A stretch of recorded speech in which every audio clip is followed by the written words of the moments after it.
À l'occasion du forum Santé Avenir organisé par Sud-Ouest à la Cité mondiale, nous avons le grand plaisir d'accueillir Barbara Stiegler. Vous êtes professeure de philosophie politique et responsable du master soins, éthique et santé à l'Université de Bordeaux-Montaigne.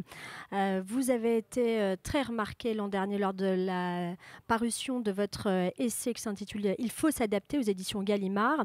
Alors nous devons nous adapter dans tous les champs de notre vie à l'économie de marché. Est-ce que c'est ce que vous dites et dénoncez?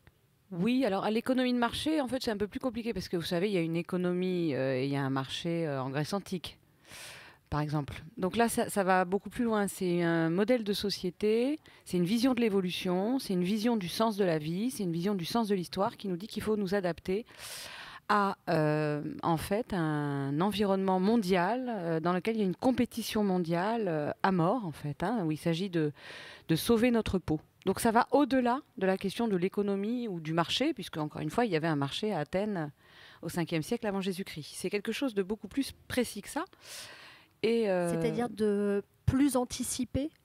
Alors oui, c'est extrêmement anticipé, théorisé. Il y a de grands théoriciens, pas seulement des économistes d'ailleurs, des publicistes, des gens qui réfléchissent sur la politique, des juristes, toutes sortes de gens qui tout au long du XXe siècle ont théorisé l'idée qu'il fallait aller vers un monde, une économie mondialisée, une division mondialisée du travail, une explosion des échanges. Dans tous les secteurs et il fallait du même coup accélérer nos rythmes et déclôturer tous nos espaces. Donc, et là, s'adapter. Et s'adapter à cela, puisque en fait, en réalité, les êtres humains tels qu'ils sont ont l'habitude d'environnements relativement clos et ont l'habitude de rythmes relativement stables. Et les sociétés se sont fondées sur une certaine stabilité et sur certaines clôtures, hein, que ce soit les institutions, que ce soit la clôture de son domicile, enfin peu importe. Donc nos sociétés se sont habituées à vivre dans certaines clôtures et avec certaines, ce que j'appelle des stases, certains temps de ralentissement. Et ce qu'il s'agit précisément d'exploser, en réalité, de dissoudre, de liquéfier. Les stratégies divergent, mais c'est tout ça. C'est pour qu'on soit dans un grand espace ouvert, complètement accéléré, que j'oserais dire intersidéral, hein, d'une immense compétition. Et alors, comment et pourquoi est-ce qu'à un moment on a lâché les rênes? On s'est laissé faire? Très bonne question. Déjà, on pourrait te donner des éléments de datation. Le consentement à tout ça commence à s'imposer dans les années 70, 80, à peu près dans le monde entier.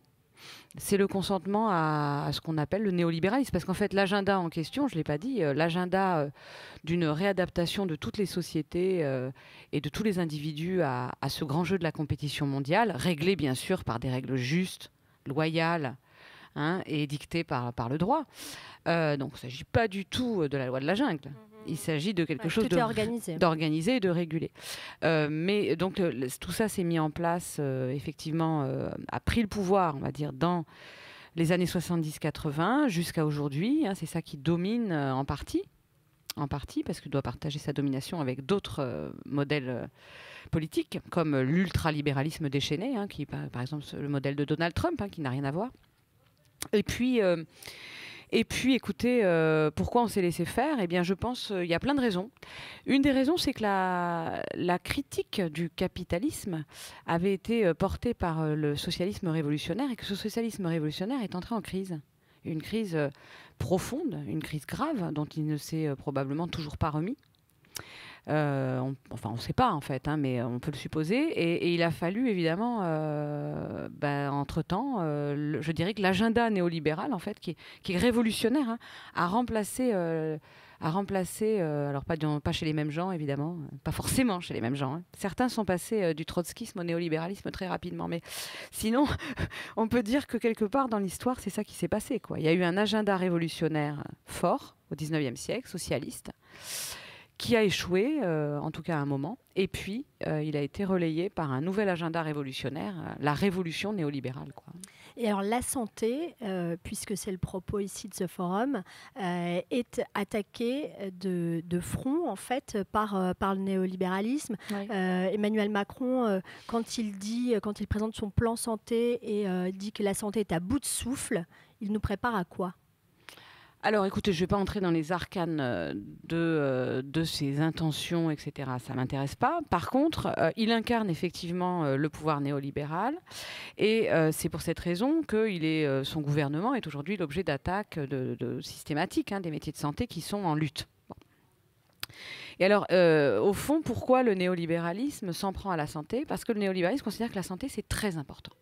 C'est très important parce que c'est un des leviers pour transformer l'espèce humaine et la réadapter. Avec l'éducation et avec d'autres choses importantes dont je n'ai pas le temps de parler là. Mais la santé, c'est vraiment le moyen de transformer l'humain dans son rapport à toute chose, en réalité, dans son rapport à la souffrance, dans son rapport à... Bref. Donc l'idée fondamentale, c'est que nous allons transformer l'espèce en passant d'être vulnérable, fini, limité, avec des limites qui sont archaïques finalement.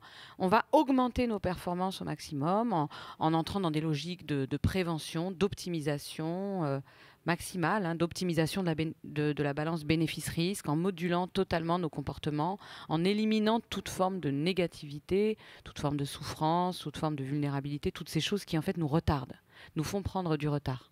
Et donc nous rendre moins productifs. Et donc nous rendre moins productifs, moins compétitifs, moins flexibles, moins adaptables. Et pour ça, il y a tout un arsenal qu'on peut utiliser dans le système de santé. Ça va très loin. On peut utiliser, par exemple, le travail qui est fait en neurosciences pour voir les performances, comment on peut augmenter les performances des jeunes enfants et transférer cela dans des programmes à la maternelle et le ministre Blanquer. Science-fiction, mais pas du tout. Mais pas du tout, puisque le ministre Blanquer, effectivement, s'occupe avec des experts, entre guillemets, de neurosciences et de pédagogie, d'essayer de transformer la maternelle dans un sens qui serait le bon sens. Vous voyez, donc on a vraiment ces projets qui, effectivement, pourraient sembler de la science-fiction et qui sont en réalité très sérieux.